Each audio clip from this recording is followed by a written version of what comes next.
I should be, I got it. Cool. All right. So we're good.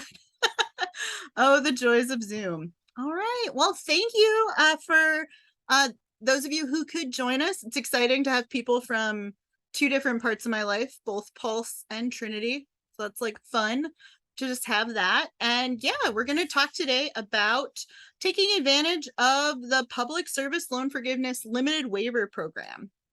And just a little bit of my bona fides. I'm a certified financial counselor with the Pittsburgh Financial Empowerment Center, certified both by the Cities for Financial Empowerment Fund and the National Association of Certified Credit Counselors. All right. So here's an overview of what I'll be covering today. Kind of a brief rundown of the student loan crisis, public service loan forgiveness as it was originally created, then jump into what the Public Service Loan Forgiveness Limited Waiver Opportunity is, and then how to take advantage of it if you qualify for it. And then I also added, just because there have been updates since I originally made this presentation in late July, related to the Biden-Harris Student Debt Relief Plan that was announced in late August. And just that has some cool things that do kind of tie into people who are still on their public service loan forgiveness journey. So I think it was going to be cool to just highlight some of those things there, and then talk about some resources I really like, and then also advocacy around student lending reform, because that's a really important thing about just our world in general and how it's set up. All right, so talking about the student loan crisis. Student debt has tripled since 2006. Now it is 45 million Americans now owe almost $2 trillion in debt from their undergraduate or graduate school, any sort of post-secondary ed. And it's also really interesting to kind of look at how this works out as a justice issue. The more debt is carried by women, an exorbitant amount of debt is carried by Black Americans, and then also just this final stat on nearly $45,000 on average student loan debt for those who went to for-profit universities. These are the universities that have been closing due to not actually offering credentials that allow people to get jobs and the like, and really took a lot of money from American taxpayers for that education, as federal loans are tax money that's backed. And then also like heaved that money onto primarily low-income people of color. And so that's just a really stark statistic here, starting it off on a high note. So then that kind of leads into, like, we had this student loan crisis, and that led into this program called Public Service Loan Forgiveness, also known as PSLF. It was established under the College Cost Reduction and Access Act of 2007, which is why 2007 is a really important date when you're looking at your qualifying employment. The usual qualifications as PSLF is written includes 5 things, which includes qualifying employer. This has to be government entity or a 501c3 nonprofit. Full-time employment, which is either defined by the agency. So if your agency is 25 hours is full-time employment, that should be qualifying work time. The regular rule is a total of 30 or more hours a week. So that could also include like working for multiple qualifying employers, like 15 hours at one, 15 hours at another. Together, that will count as full-time employment. You also need to be employed at that qualifying employer at the time of application for forgiveness. Third one is that the only loans that qualify are direct loans. You can consolidate your older loans into a direct loan, but you would lose any previous qualifying payments this way, which has been a big hiccup, and I'll talk a little bit more in one of the next slides about how this has been an issue. And then finally, second to last, you need to be on an income-driven repayment plan. So right now there are 4 of those.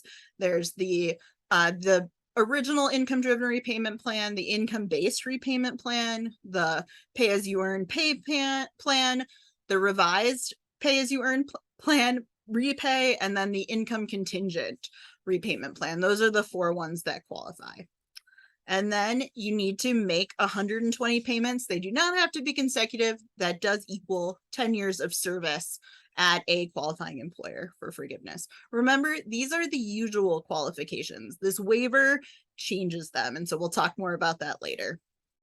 All right, so public service loan forgiveness in practice in October 2017, which was the first time people could qualify, 10 years since the program was established in October 2007.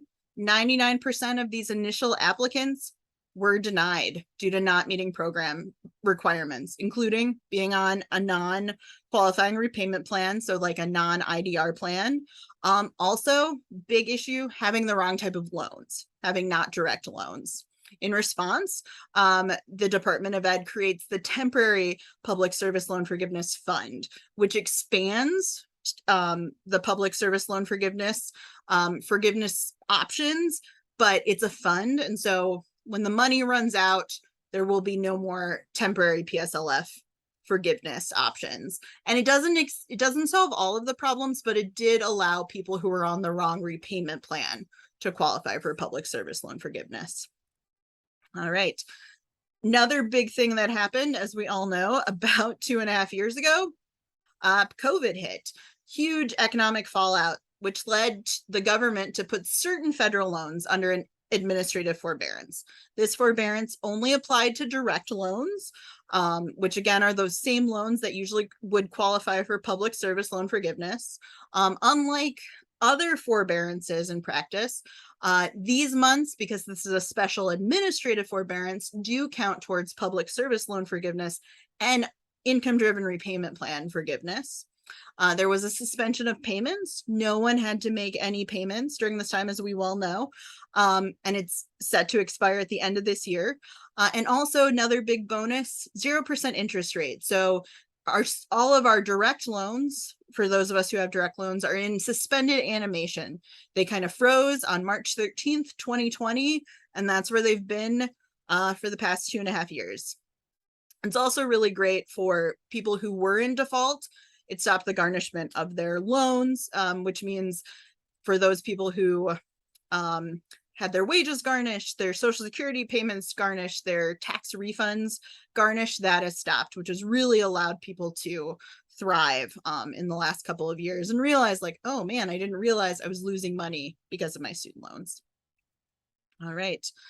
And then in October of 2021, this limited waiver opportunity was announced to kind of deal with some of the persistent issues with the public service loan forgiveness program, but it's limited. So it's set to expire at the end of next month.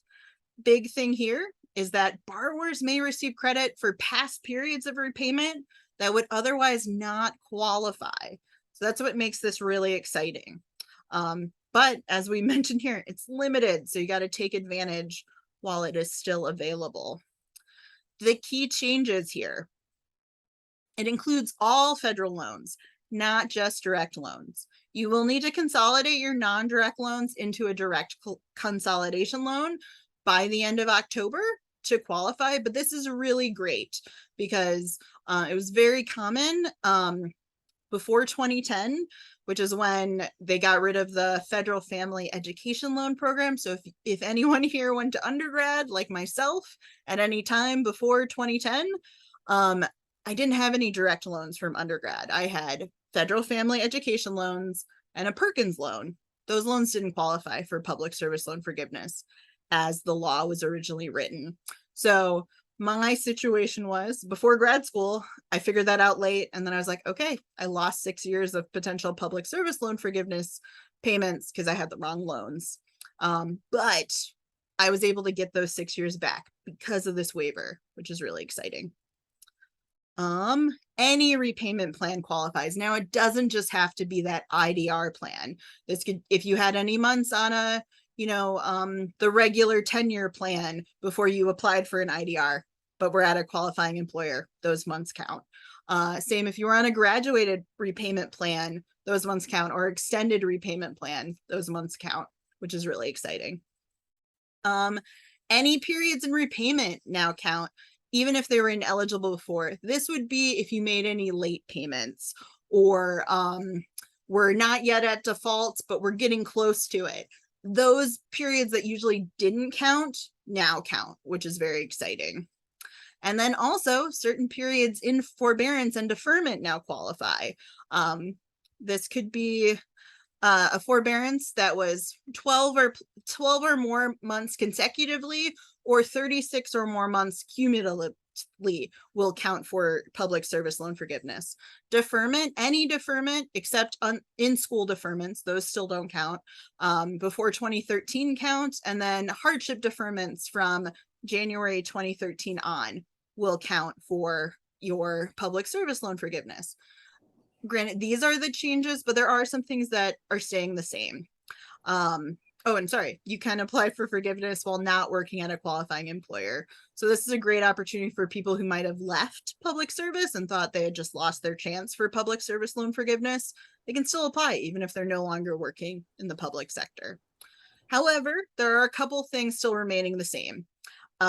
Qualifying employment requirement, you have to be at a government or 501c3 nonprofit, and also months in default or in school deferment still do not qualify. But this does really expand the potential for public service loan forgiveness, and that's what's so great about this limited waiver opportunity. So next steps. Is this waiver right for you? Which brings us to choose your own adventure, Slaying the Debt Dragon, Public Service Loan Forgiveness Edition. All right, so step 1, determine what types of loans you have currently. This is also important if you are looking to see if you had a Pell Grant, if you qualify for the larger $20,000 one-time debt forgiveness option. You would need to log on to studentaid.gov to kind of figure out what your loans look like.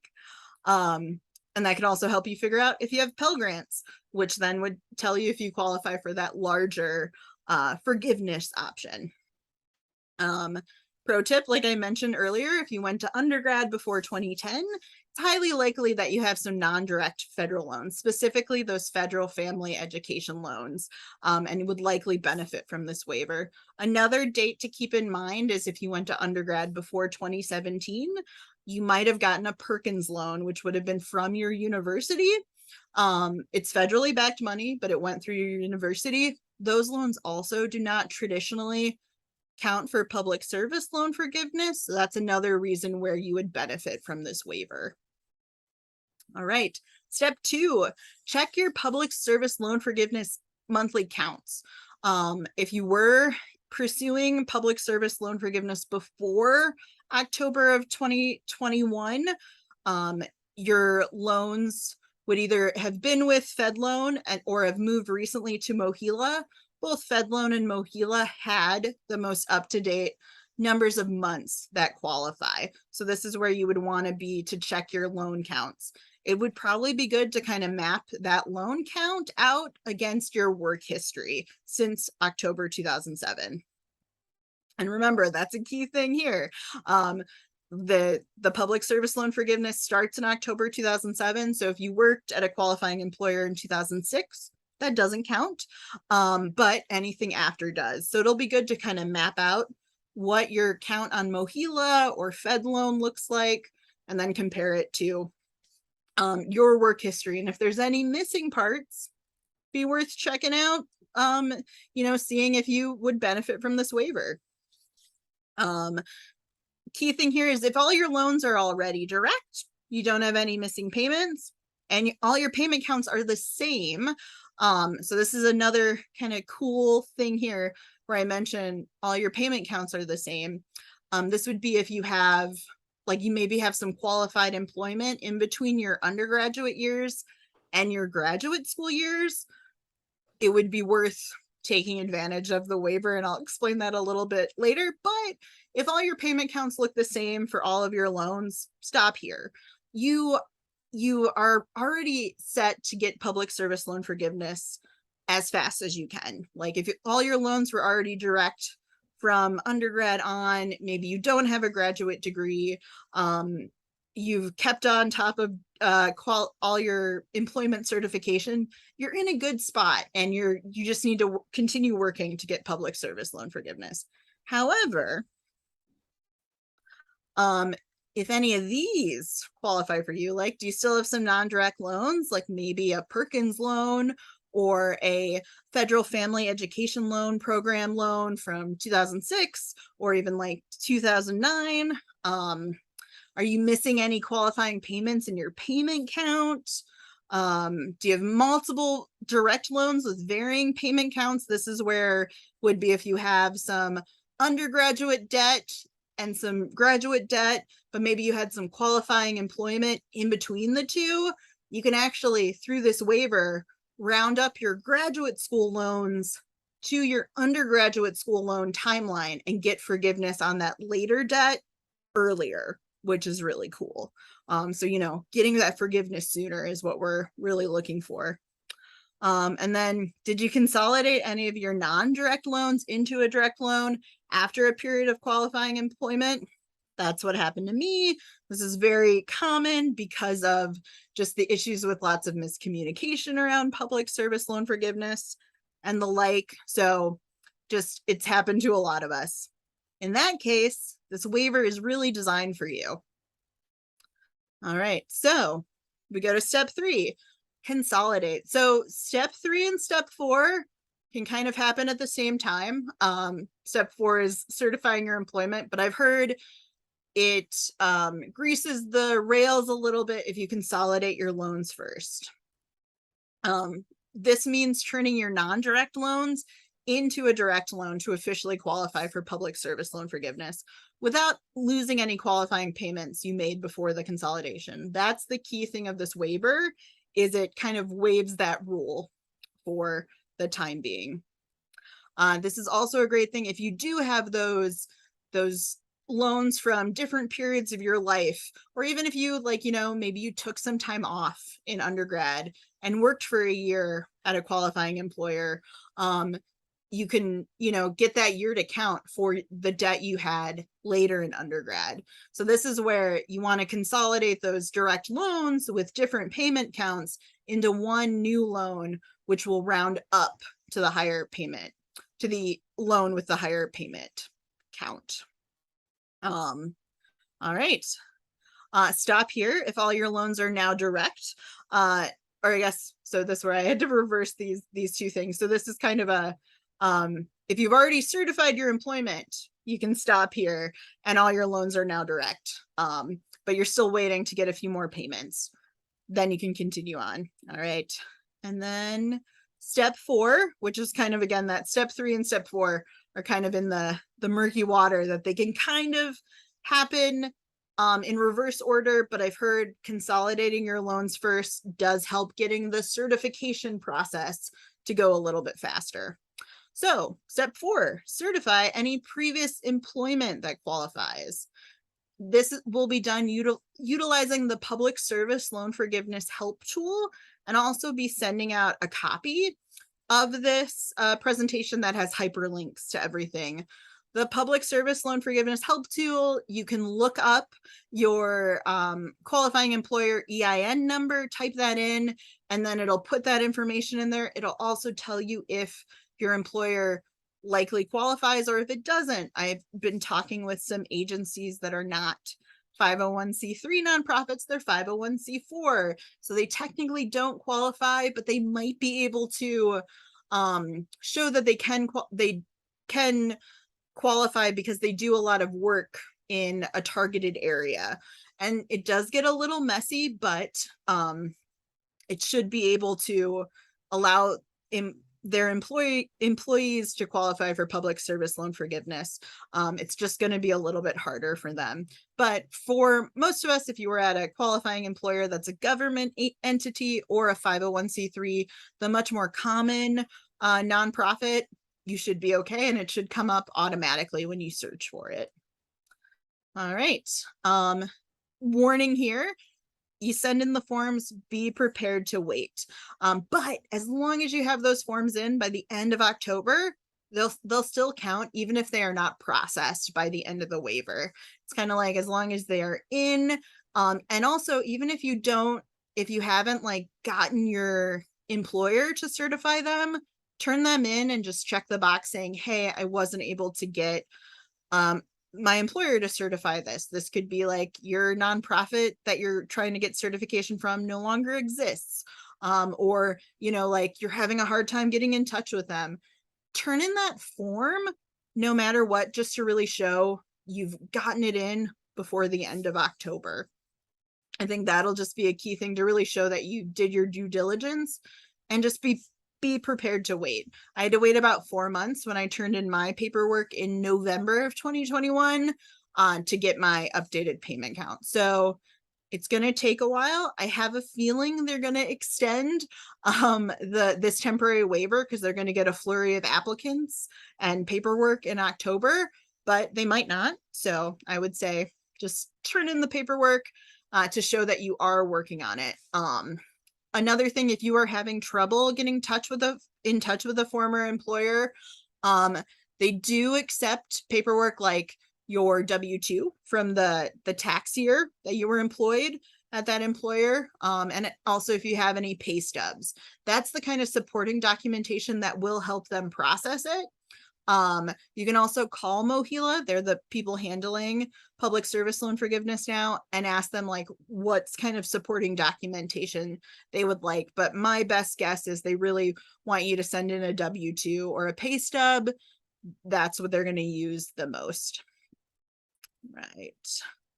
And then stop here again if your loans have already been consolidated like you did in step 3.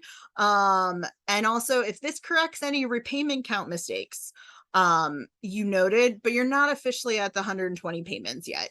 For both of them, you just got to keep on keeping on. You're getting close. And remember, even though this waiver expires at the end of October, any payments you gained from it will continue on, and you'll be able to get public service loan forgiveness sooner because of this waiver. For example, before this waiver, I was set to get forgiveness in December of 2029, but now with the waiver, I was able to get all 6 years back, including my pulse service year. So now I'm set to get forgiveness in about 15 months at the end of 2023, which is really exciting. All right. So if you are luckily at 120 eligible and certified payments because of the waiver, you made it. Apply for public service loan forgiveness. This should be automatic because when you send in that employment certification form, that's technically also the application for forgiveness. So it should be automatic, but it might not be. If it's not automatically applied, reach out to your servicer. This actually kind of happened to my boss. She got to 123 payments, I think, because her Peace Corps service counted. And then she emailed me and she's like, I think I should have forgiveness, but I don't have forgiveness. And I was like, call MOHELA. I think you just need to like confirm with them. And then she got her forgiveness. So that was really exciting. So there's definitely really cool success stories because of this waiver. Again, this is nice. You don't have to be actively employed in a public service job during this waiver to apply. That's a really cool difference. And remember, that goes away at the end of October. And then also, if because of the waiver, you've made more than 120 required payments, you might get any overpayments refunded to you. This happened to someone I knew. She was one of the first people to get the benefit of this waiver because I think she was originally in the pipeline to get the TE PSLF, but then this waiver got her to be regular PSLF, and so she and her partner got 24 deposits in their checking account, which were their refunds for their 24 overpayments to 24 overpayments for their loan. So that's really exciting.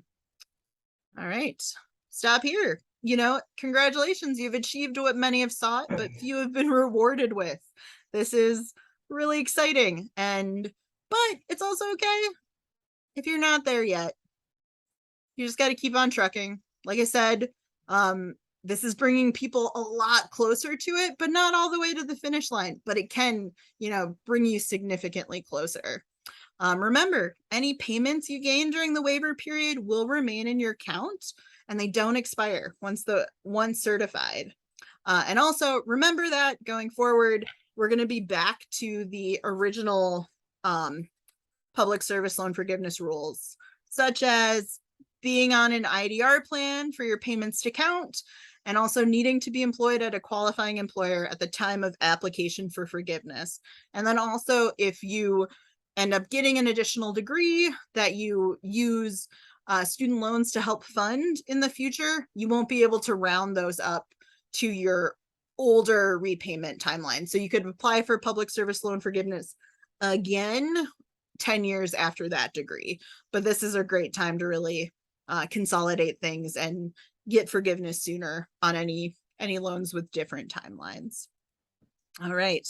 And now a little rundown of the more recent Biden-Harris student debt relief plan. So remember, this was announced in late August, and it's a 3-part plan to address persistent issues with student debt in the US. First part is the final extension of the administrative forbearance until the end of this year. Second part is this one-time targeted forgiveness. This is the $10,000 or $20,000 forgiveness for those making under $125,000 a year. And then the third part is really exciting. Are these going to be in the kitchen? Yep, in the fridge. Sorry. Kimberly, if we could get you muted really quick. So sorry. Oh, that's okay. That's okay. And then part 3 is really exciting. It's improvements to the IDR system. These are still proposed. I'm not exactly sure how much of this can be done by the Biden administration without congressional approval, but hopeful this will really go through.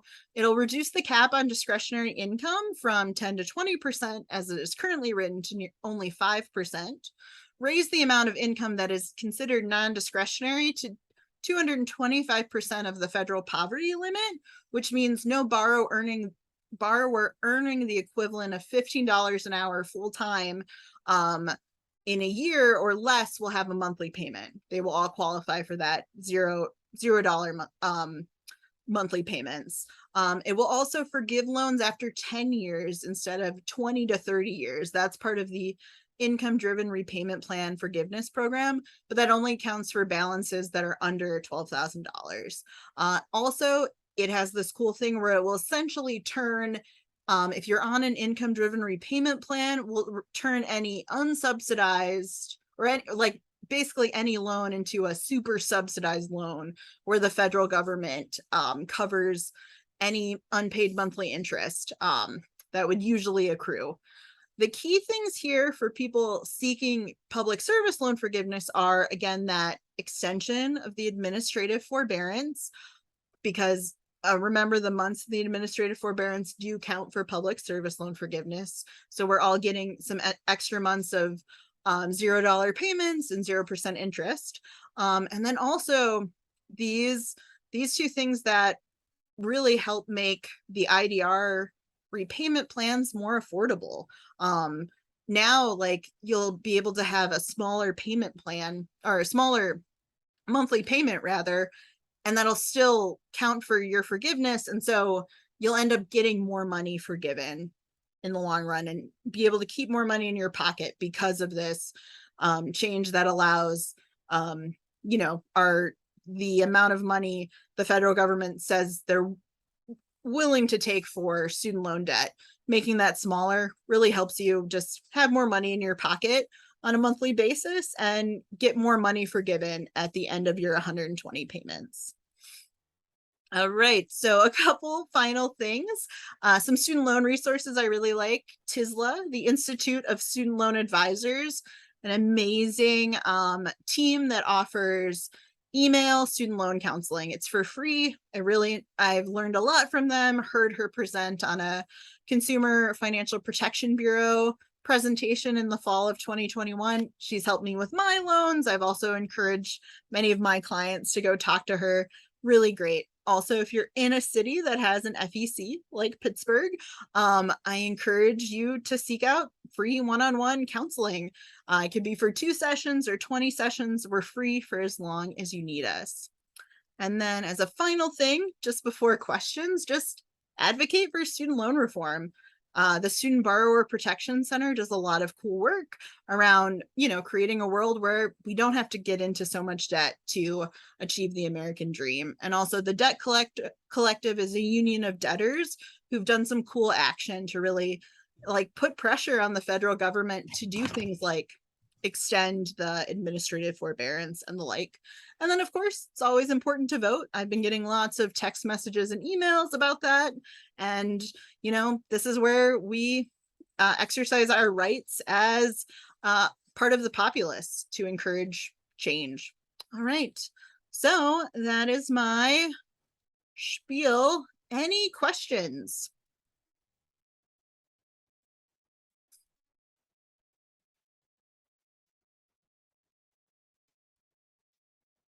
And I like that Aaron did put in the reminder that Pulse is a 501c3. And then also if you did any service like Peace Corps or AmeriCorps service, that also counts. But yes, Molly, go. Yeah, thanks. This is so great and very, very helpful. Do you know if you have to be employed full time with a nonprofit, or like part time with 2 nonprofits at one time for all of this to count? Yeah. So it is usually it has to be full-time, which is defined by the entity. So if an entity, your nonprofit is like, hey, 25 hours a week or 27 hours a week, that's full-time for us. That would count. If you work part-time at multiple nonprofits and together it adds up to 30 hours or more, then it will count. That is one of the current things that is still required are those work requirements. So it is a little messy. I went through some hours where I was working part-time and I was like, oh, I think maybe I averaged 30 hours a week, and I didn't really get close enough. So then I was like, okay, it's not going to work. But that is unfortunately one of the things that is still sticking, is that you need to get that full-time either from multiple nonprofits or full-time as defined by the nonprofit for the months to count.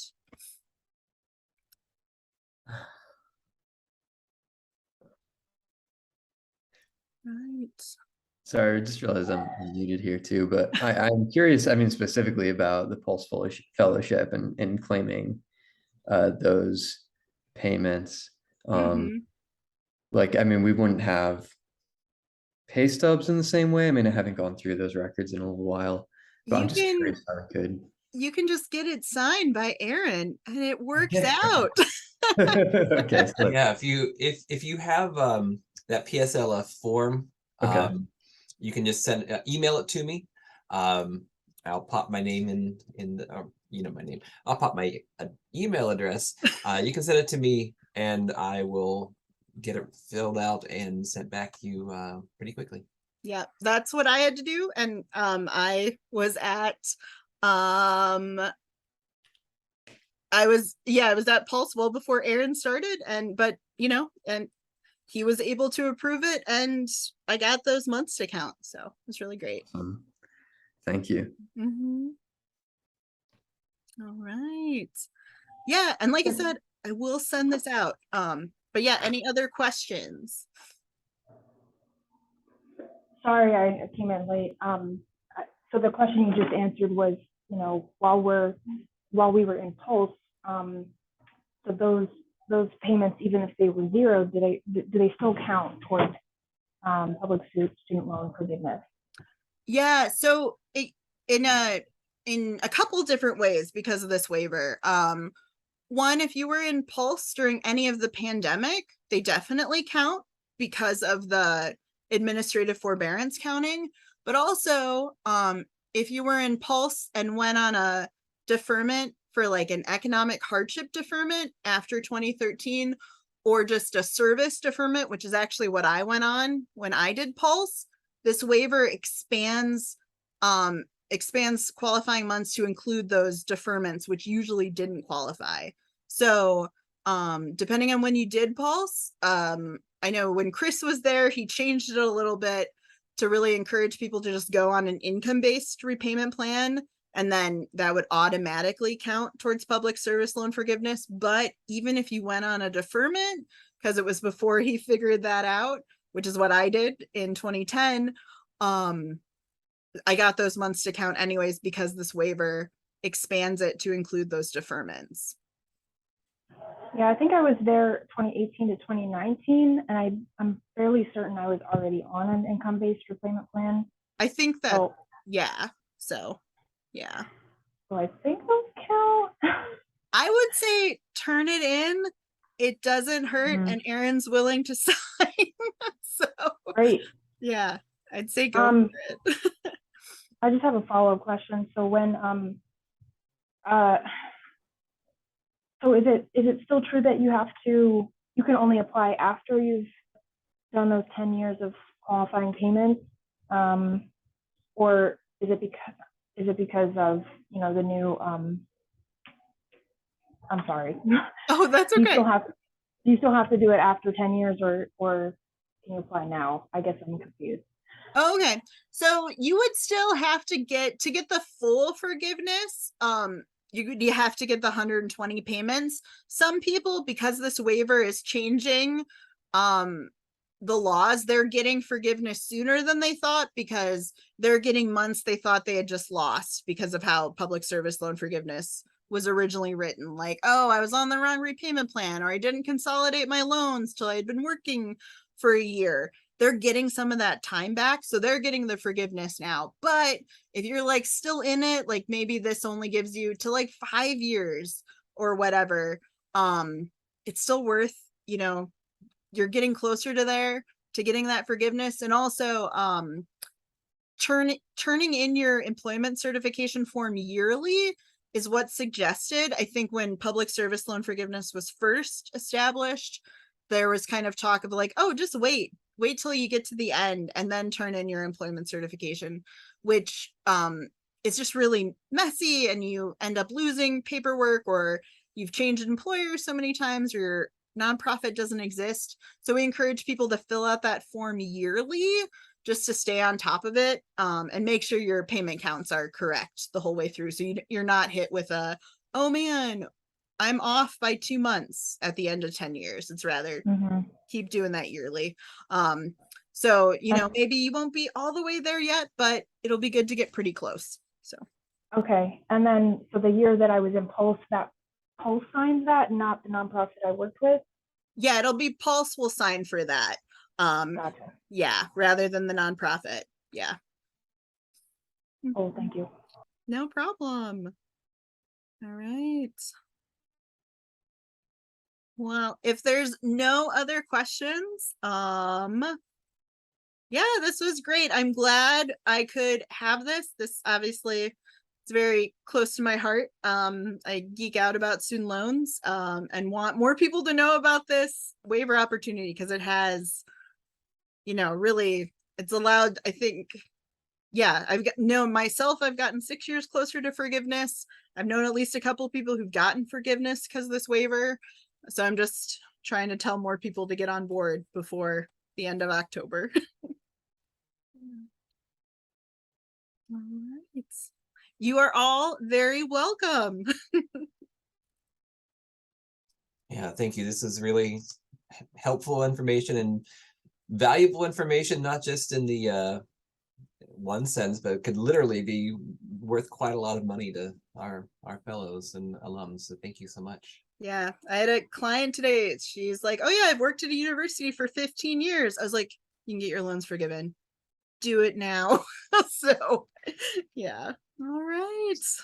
Well, thank you. And Aaron, I will email you my slides. Sounds great. Thank you so much. All right. All right, take Bye. care, everybody. Have a great night.